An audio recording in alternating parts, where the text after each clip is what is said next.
evening, and thanks. Sorry, and just a note, we are recording this so that those that aren't able to attend can go to our website afterwards and spend their evening watching the candidate information meeting. So thanks for everybody for attending tonight. We do have a few candidates in the audience here in person tonight. And then we also have a few candidates joining us online. So thank you very much. So my name is Jamie Vaness. I am the Director of Legislative Services for the FERD, and I'm also the Chief Election Officer for the elections this year. And in the boardroom, we also have Lauren Olenek. She is our Deputy Chief Election Officer. We also have two other staff members who work on elections, and between the four of us, we have quite a few years of experience in elections. So just a note to our candidates joining us online. What we're going to do is I'll go through the presentation. There'll be an opportunity at the end for everybody to ask questions. Some of those questions might actually even be answered during my presentation. So just a quick overview on the presentation tonight. We're going to talk about the Fraser Valley Regional District and just regional districts in general, local governments. We're also going to talk about school districts. Or school district trustees, sorry. And then we're going to switch gears and we're going to go into elections. So, and as I mentioned, we'll have plenty of time at the end for questions and answers. Regional districts are a local government system that is very unique to Canada. Regional districts are modeled on a federation composed of municipalities and electoral areas, and in some cases, Treaty First Nations. There's 27 different regional districts in BC, and the FERD is the third largest. On your screen here, you'll notice some of the infographics. The FERD is just over 13,000 square kilometers. And as I mentioned, it's a federation of electoral areas and municipalities. There's 8 electoral areas and 6 municipalities: Abbotsford, Chilliwack, Mission, Harrison, Hope, and Kent. So, and just some interesting pieces of information here. So the FERD is just under 325,000 in population, and that's as per the 2021 census. Interesting to note that only 5.4% of those 325,000 live in electoral areas. So that's a small population, and there is a breakdown on the left-hand side of the screen there. We have an operating budget of just over 34 million. We have 120 separate services and employ just over 100 employees full-time. So tonight I'm going to highlight some videos they've been created by the province. They have some really great information. They highlight the role of local governments and elected officials. And so the first video we're going to watch tonight is just some short clips, is an overview of local government in BC. These videos were produced a few years ago, but it's got really great information in it. You will, for those of you who've been around for a while, there'll be some familiar faces.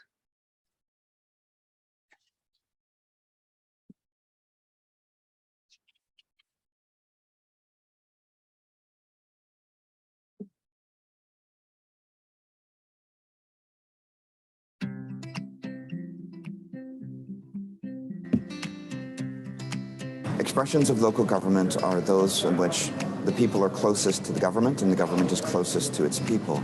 It's a great opportunity to achieve those things that you think are really valuable that makes a community a community.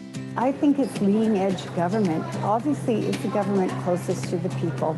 Local government is all about working with the people on every single thing they see or touch during a day has some local government element to it. It's about the people in your community and what your community sees for its future and how they want to go forward. To me, local government is incredibly rewarding. It's the best thing I've ever done. Local governments in British Columbia are made up primarily of municipalities and regional districts. There are 162 municipalities and 27 regional districts. Municipalities consist of cities, towns, villages, and districts, and regional districts are a federation of municipalities and unincorporated areas called electoral areas. Regional districts enable municipalities and electoral areas to enter into partnerships to deliver services in a cost-effective way for citizens. Local governments are involved in many parts of daily life, from water, sewer, and policing to land use planning, roads, and recreation facilities. The Community Charter and the Local Government Act set out the purposes of municipalities and regional districts, which include providing for good government of the community, providing for services, laws, and other matters for community benefit, providing for stewardship of the public assets of the community, and fostering the economic, social, and environmental well-being of the community. Local governments provide for the community by following the rules and legislation, following proper meeting procedures, and making transparent decisions. Local governments provide services based on the needs and wants of the community.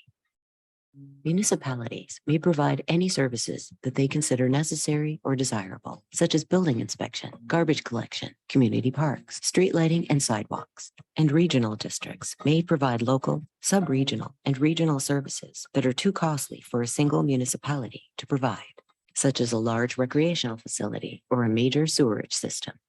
Local governments pass bylaws for a variety of purposes, including establishing meeting procedures, regulating land use, regulating an activity such as noise and nuisances, or requiring certain actions such as obtaining a business license.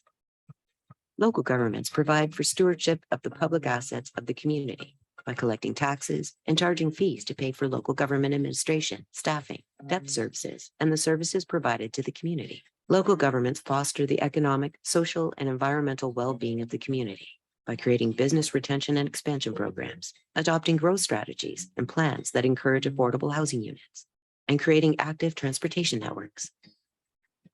Local government officials are elected every 4 years. They are elected as mayors, councillors, and electoral area directors.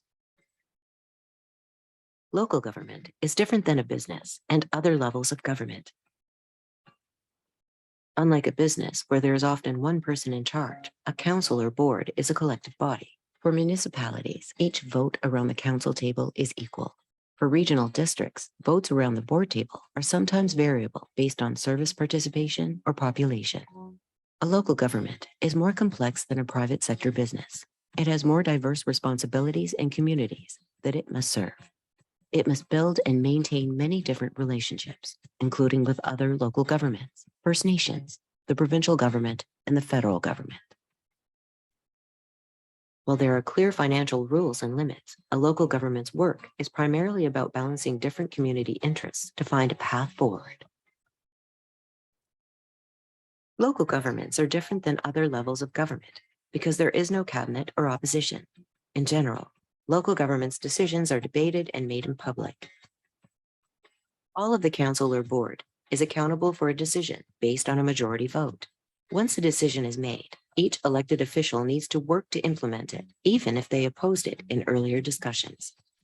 Also, there is no built-in referee chosen by the whole body as a neutral voice to monitor conduct. The chair of the meeting has certain powers to maintain order at that meeting, but it's the individual responsibility of each elected official to know the rules and follow them.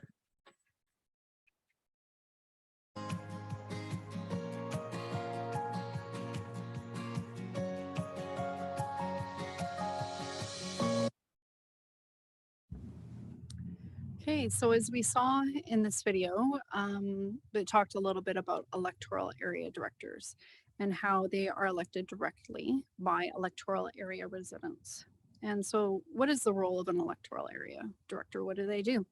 Well, really their role is to represent the welfare and interests of those residents by doing quite a few different things, including attending community meetings of importance to area residents, responding to requests submitted by area organizations and individuals, promoting the needs of their electoral area residents, and contributing as an active board member by reading their agendas and provided in advance of the meetings, assessing the background and recommendations provided by staff and requesting additional information as needed, participating in developing and evaluating policies and programs, representing both the FERD as a whole and as well the electoral area residents themselves. And really just a note here that, electoral area directors search for optimal solutions for the FERD as a whole by seeking decisions that are in the best interest of all residents. And that includes our municipalities as well, and working towards positive regional outcomes. So I think one of the most difficult parts of, or challenging parts of being an electoral area director is that often some of the issues in your electoral area are really outside of the regional district mandate. Often an issue might actually be a provincial or federal government issue. And so the role of the electoral area director is really to work with those other levels of government to come up with a solution for that issue in that area. Great example of that is illegal dumping and homelessness up in the Chilliwack River Valley in our electoral area E, or the issues of all the illegal parking along Columbia Valley Highway up in Cultus Lake during the summer months. As an electoral area director, there's a certain amount of time that you can expect to commit to your role. Electoral area directors will attend between 12 and 14 board meetings a year. Our board meetings are held at 6 p.m. on the 4th Thursday of each month. They can also expect to attend our electoral area services committee meetings. Those are held at 1:30 in the afternoon on the 2nd Thursday of each month. And the time commitment or the amount of time of these meetings varies. Sometimes our board meetings will be done in an hour, although that's a rarity. And other times we're at the board table until 10 or 11 p.m. at night. Our electoral area services committee meetings that are during the day, sometimes they might be 2 or 3 hours. But in addition, you can expect to be involved in a committee of the whole meeting, 4 or 5 of those a year on various topics such as budgets and that kind of thing. So in all total, some months there may be meetings of 6, 7, 8 meetings a month. And that means a lot of agendas. And I have a really good example here of, so this is the agenda for our electoral area services committee meeting tomorrow, and it's 700 pages. So, it's a lot of reading. It's a lot of preparation to come into these meetings. So I just thought that this was a really good and real example of that. So there's also forums and conventions that our electoral area directors attend. And that means sometimes travel as far as Eastern Canada. There's probably about 12 to 15 days a year that's attendance at our Lower Mainland Local Government Association or UBCM, FCM, those kinds of events. So this is a paid role, and the 2021 remuneration bylaw was set. So the pay is $35,891 per year. So we're also going to be talking about school district trustees tonight. So in addition to my role as Chief Election Officer for the FERD, I also take on the role of Chief Election Officer for School District 78 Fraser Cascade, as well as School District 75 Mission in the rural trustee area. And I think we have a couple trustees on Zoom with us tonight. So we're gonna talk a little bit about that role and kind of highlight that for you as well. So the BC School Trustee Association has a lot of resources online, and I've pulled one of the videos that they have online that kind of talks about trustees and what to expect in highlighting the role of school trustees.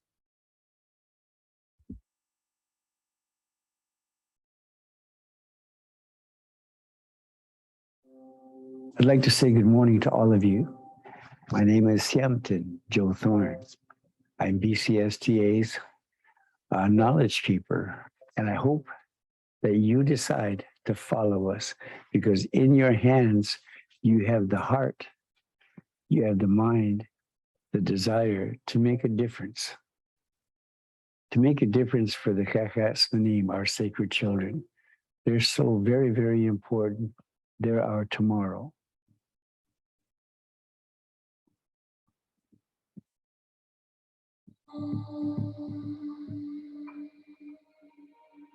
Why are trustees important, and why is their work important?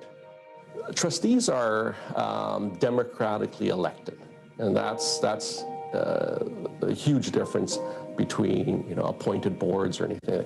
So democratically elected means they represent the community. They represent not just certain parts.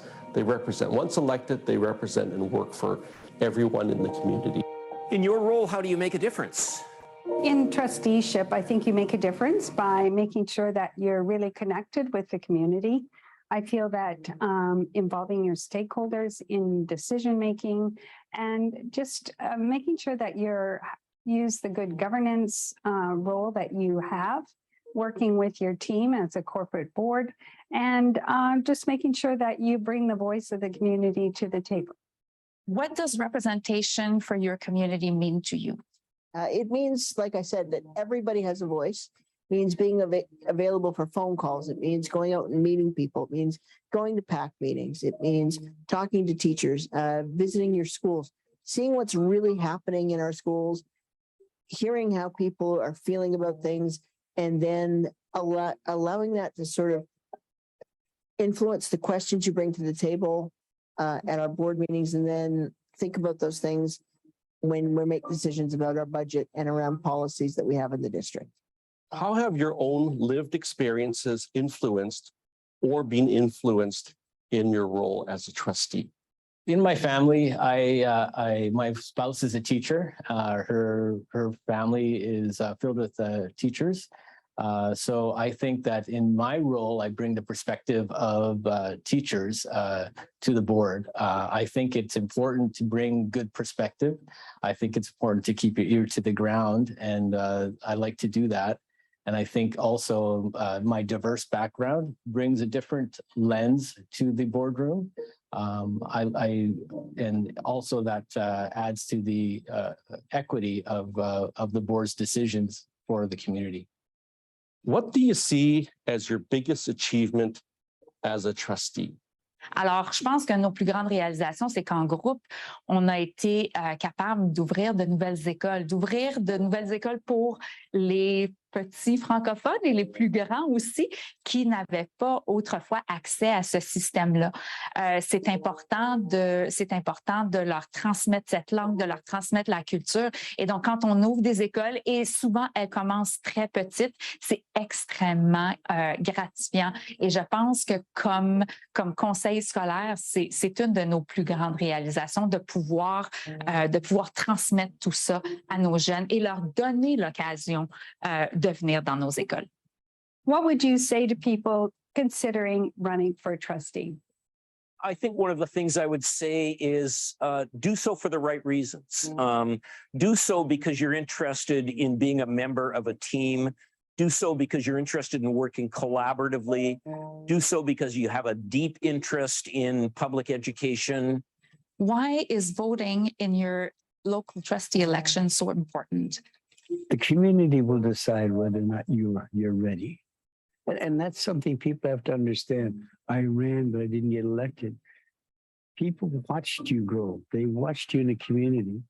They're very optimistic, and they'll make that decision and say, you know what?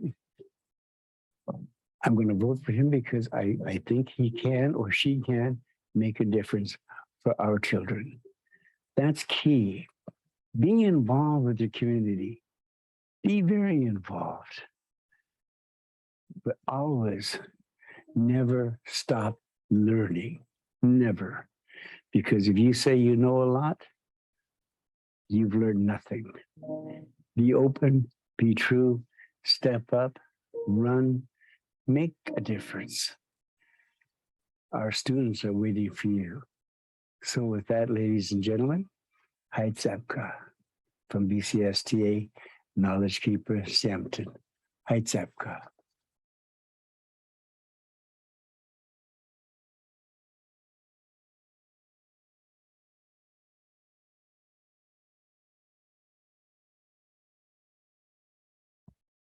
Okay, so school board trustees are members of their school district's Board of Education. They are locally elected representatives of the public and are the community's advocates for public education. They are required to carry out their responsibilities in a manner that assists the board with fulfilling their duties under the School Act. The trustees' role is to maintain a focus on student achievement and well-being and to participate in decision-making that benefits the entire school district while representing the entire electorate. School district trustees are responsible for setting the overall strategic direction of the school district, establishing an effective and efficient structure for the school district, providing support by participating in school and district activities, events, ensuring student access and achievement, providing community leadership, and participating in monthly board and committee meetings, as well as other ad hoc and special meetings. So the role of school district trustee is also paid, and you can see the annual remuneration up there on your screen. Okay, we have one more video to highlight, and then we're going to jump into election stuff.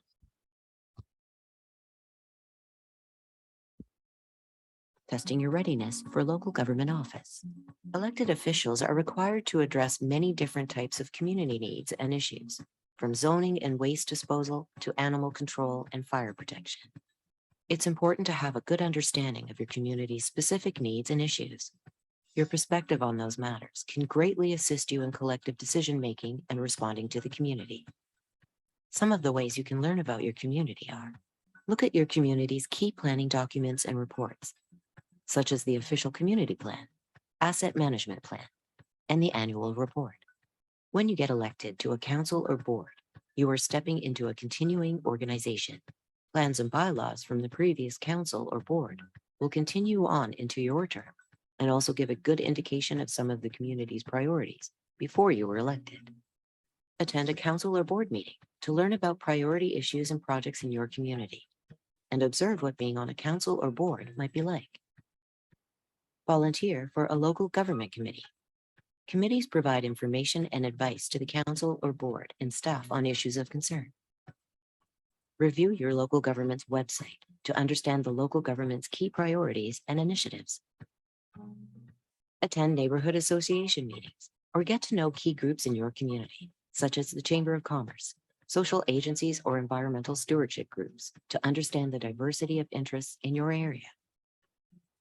I think it's important, if anyone is interested in council, to actually attend some of the council meetings or watch some of the videos, because sometimes the news clips, even they can't tell the whole story in a 2-minute video or a 400-word story. So to understand and really go through the staff reports, maybe even meet with city staff or the mayor or one of the councilors to sort of understand the process and what it's like to be on council, and then also sort of the background information on whatever issues and concerns are, so you have a better understanding of all the gamut of decision making we have to do on being on council.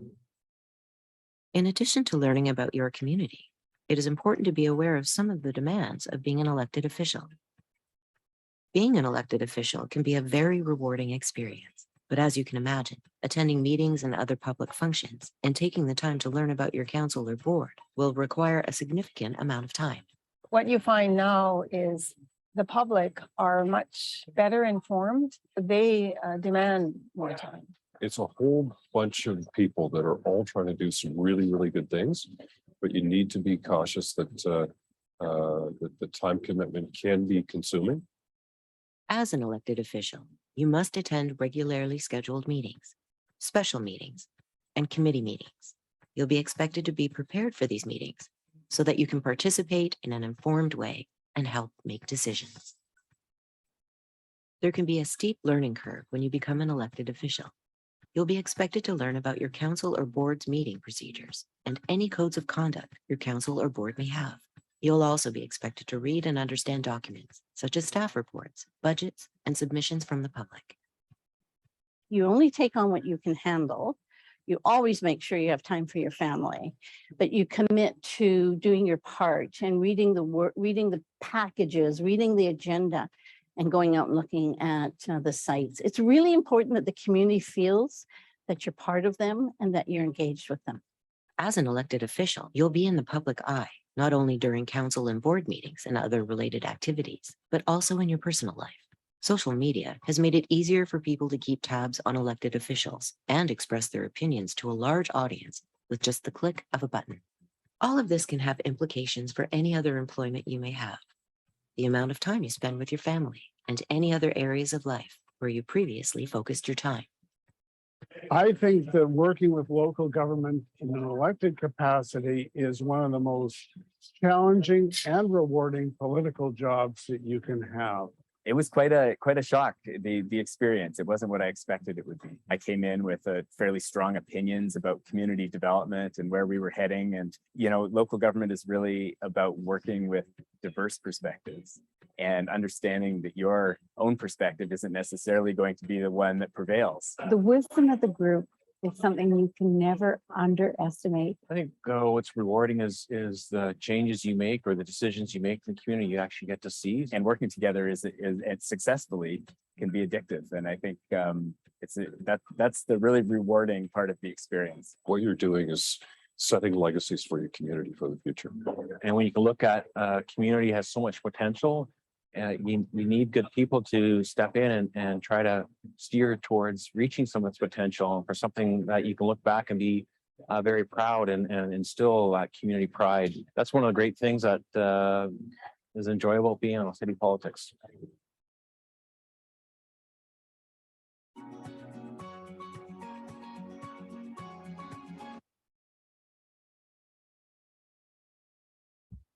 Okay, now we get to jump into the fun part and talk about elections. This is my favorite part. So general local elections are held every 4 years. Our last election was 2018. It is a big task taken on by staff. There's a lot of work put into it, but it is something that we enjoy. There's different roles taken on by a lot of different people over the coming weeks. So the role of chief election officer is to provide for the administration of the election. And this means that we're responsible for accepting your nomination papers, doing all the legislative advertising, the notice of election that you'll see in the papers, arranging for voting locations, ordering the ballots, ordering supplies, training all of our election staff, and declaring the official results after the end of election. So as I mentioned before, I'm also the chief election officer for school district 78 and 75. So in total, that's 12 separate elections that we're running. So also involved in the election process is Elections BC. And I think many of you may have already had discussions or discussions with them. So they are the organization that oversees general local elections and administers campaign financing, advertising rules, and expense limits under the piece of legislation called the Local Election Campaign Financing Act. They're responsible for administering those rules and how candidates, electoral organizations, and third-party advertising sponsors administer their finances. And they are the organization that you'll also deal with to file your campaign financing disclosure statements after elections are done. So advanced voting opportunity is scheduled for Wednesday, October 5th, and general voting day is Saturday, October 15th. Our voting locations will be open on both those days for 12 hours between 8 a.m. and 8 p.m. So in addition to those 2 dates, electors also have the ability to vote by mail. Electors can request a mail ballot package starting September 16th and up to the deadline of 4 p.m. on October 7th. The responsibility is with the electors to make sure that those mail ballot packages make it back to our offices by the required deadline. And all this information is available on our website, and it will also be on the notice of election, which will be advertised in all local newspapers. We'll have it posted at community bulletins. It'll be on our website. It'll be advertised through social media as well. I do want to note with the mail ballot packages that it's very important that candidates not be involved at all with maybe picking up packages for people or returning packages. Please don't get involved with that. You know, if people are having challenges getting it to a post office or returning it, maybe suggest they contact a neighbor who would be willing to help them out. And one thing I'd ask you as part of this election is to kind of put out of your mind the things that we've all learned through the provincial and federal elections. They're run under separate pieces of legislation. They're very different. General local elections are run through our Local Government Act, and there's differences. So for example, in federal elections, you can vouch for another elector if they don't have ID. That's not the case in local elections. So just put those things that we've all learned to the side and just be cognizant of the fact that it's just a little bit different. So we'll have up to 10 voting locations throughout the FERD. We've already secured and kind of scheduled all these voting places, but we will not be publishing those, kind of making them public until after the close of nominations. Because there could be some acclamations, or we may choose to use all the locations or a few, maybe not all of them. But the locations will be available on our website the week of September 19th, which is a Monday. And that will also be well advertised as part of the notice of election. Once again, that's through the newspaper and online.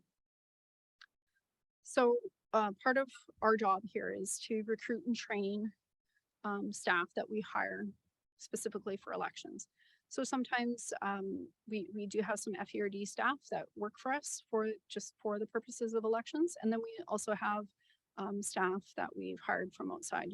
You may have noticed we've recently had some advertising, noting that we are hiring for election officials.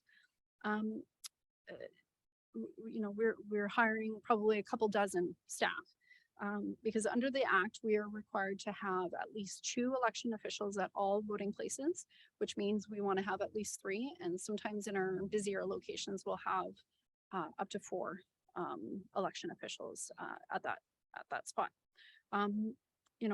These staff work really hard.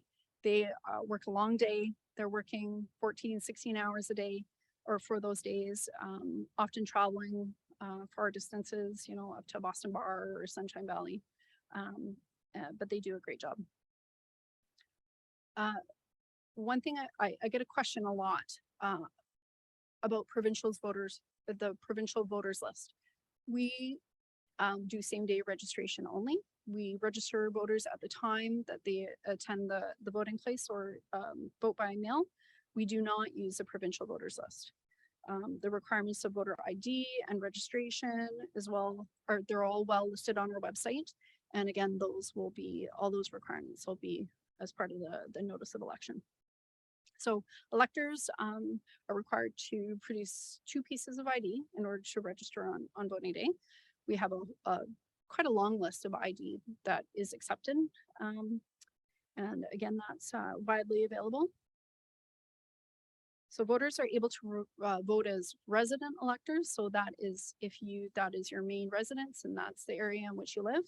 And people can also vote as non-resident property electors. That's the example of if I lived in the city of Surrey, but I owned a property out in Electoral area C. I'll just throw that out there. Side note, I don't own a property there. One can vote as a non-resident property elector in that area. There are very specific requirements about voting as a non-resident property elector. Again, those are on our website and also listed through our notice of election. One piece that I want to note on that is that under the Local Government Act, there are no corporate votes. So if you are voting as a non-resident property elector and there's a corporation on title on that property, unfortunately nobody can vote on behalf of that property. Another question I get is if individuals living on First Nation lands can vote. Yes, absolutely. They just follow the same requirements, 2 pieces of ID, and they can come in and vote. Another important topic is conduct in the voting place.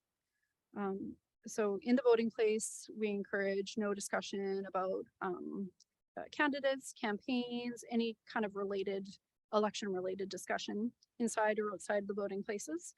our election staff is trained to politely curtail any type of that discussion. Cell phones are not allowed in the voting place, and we don't allow pictures to be taken in the voting place either. The 100-meter rule, I know anybody who has brought in their nomination papers, we've reviewed this with you, but just a reminder that there's absolutely no election advertising within 100 meters of a voting place on voting day. And so that includes bumper stickers, campaign buttons, those kinds of things. They should be taken off or not brought into the voting location. So as a candidate, I often get asked, well, can I go to the voting place? So if you are entitled to vote in that area, yes, you can go and you can vote. But as soon as you're done voting, you're to leave the voting place.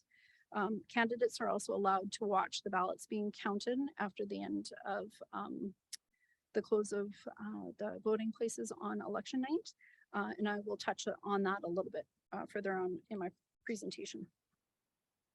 So candidates can also appoint scrutineers to attend the voting place.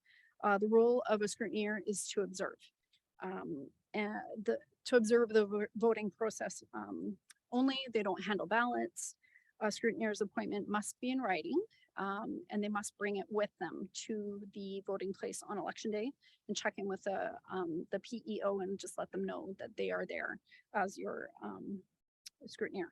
Now, some of you have not chosen to appoint scrutineers. That's fine. It's up to you.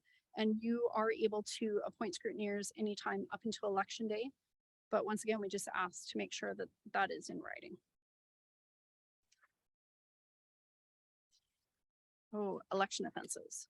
So you need to be aware of this. Please don't commit them. They have very serious consequences. So election offenses include vote buying, inducement to vote, or intimidation of an elector to vote for a particular candidate. And that can result in fines of up to $10,000, imprisonment of up to 2 years, and disqualification from a local government office for up to 7 years. So we're talking some pretty significant consequences here. In addition, candidates can be fined up to $5,000 or imprisoned for up to 1 year if they are convicted of advertising on general voting day, fraudulently voting, interfering with ballots or ballot boxes, canvassing, advertising.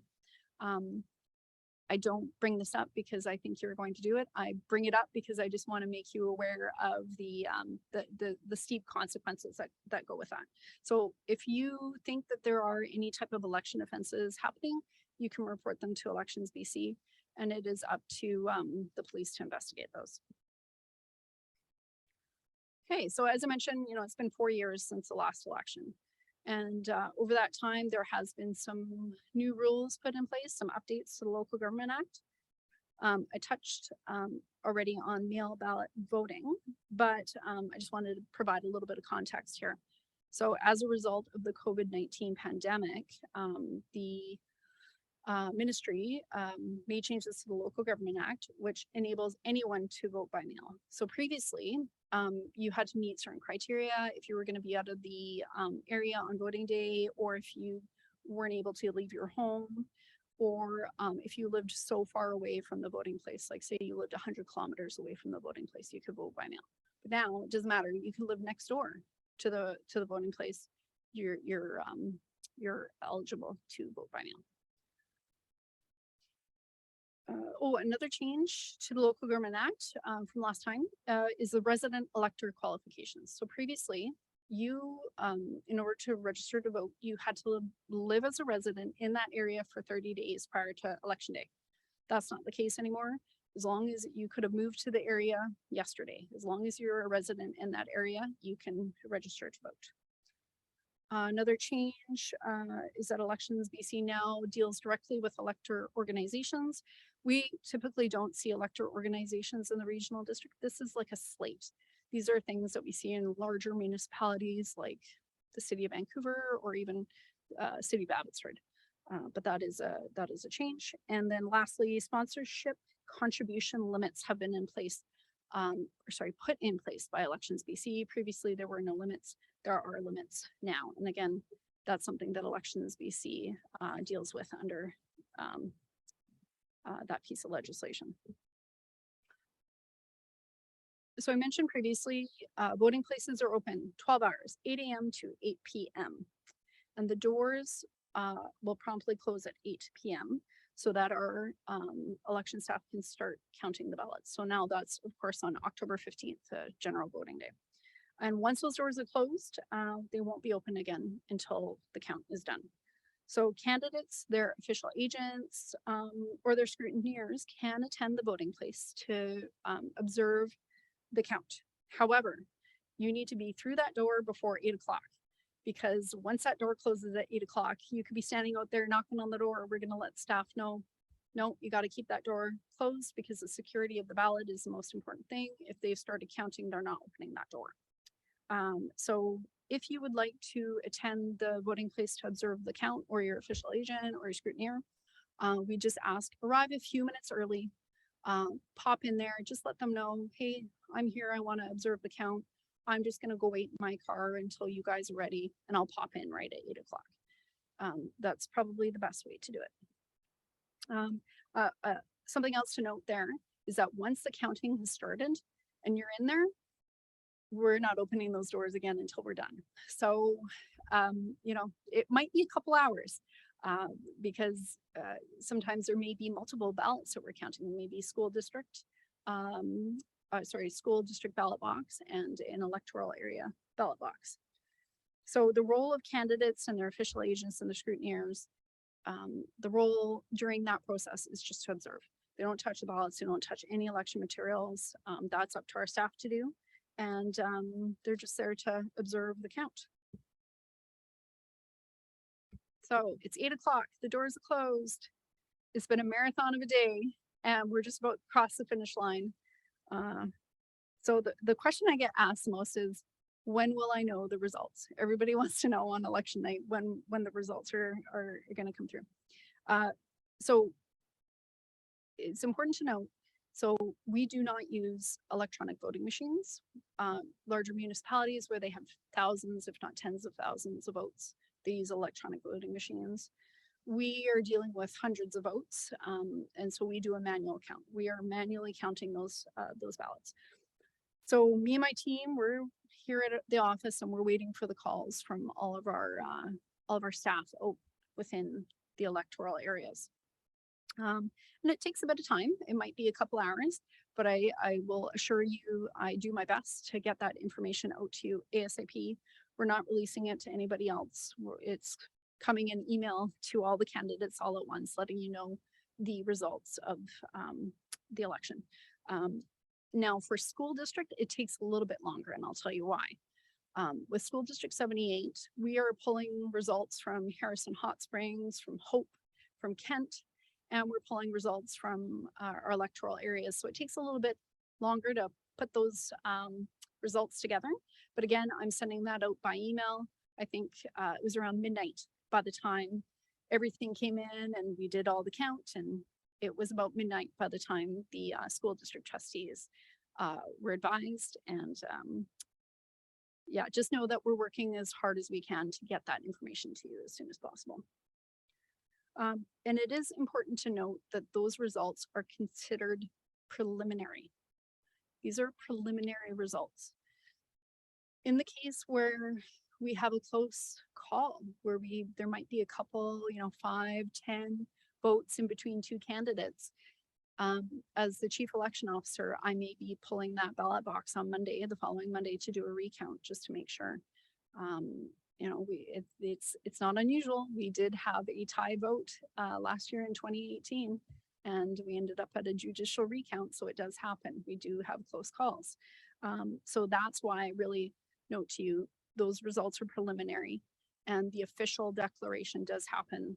I think it's Monday or Tuesday of the following week. But again, I do work as hard as I can to get that information to you on election night, because I know that's what everybody wants to know, right?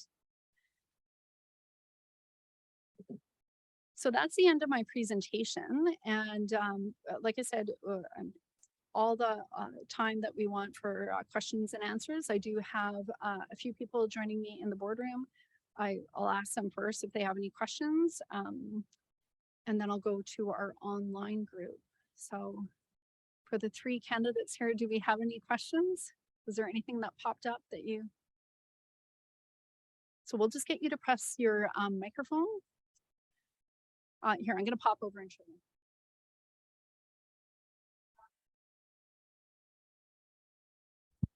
Oh, perfect. Thank you. My question is, you said we had to claim the election advertising expenses or any election expenses after the fact or in a certain length of time. Where do you get those forms and stuff, and where do you, how do you go about doing that? So any type of question around campaign financing, again, it would go through Elections BC. I don't want to not answer your question, but at the same time, it's just not my area of expertise.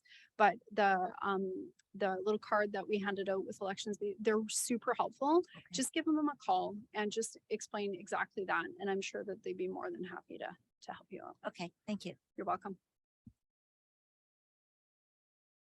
No other questions? Okay, so I think we're going to go to our Zoom group. And for those joining us on Zoom, if you have a question, just click the raise hand function to indicate that you wish to speak. And Lauren will work her magic and unmute you, and we can answer any questions you might have.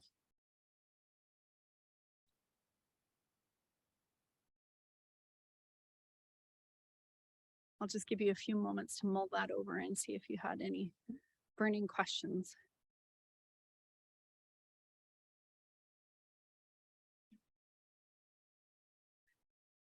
So maybe while our online group is thinking about that, I'll just note, as I mentioned, this is being recorded. I'm going to put it on, we'll put it up on our elections page tomorrow so that for everybody's viewing pleasure.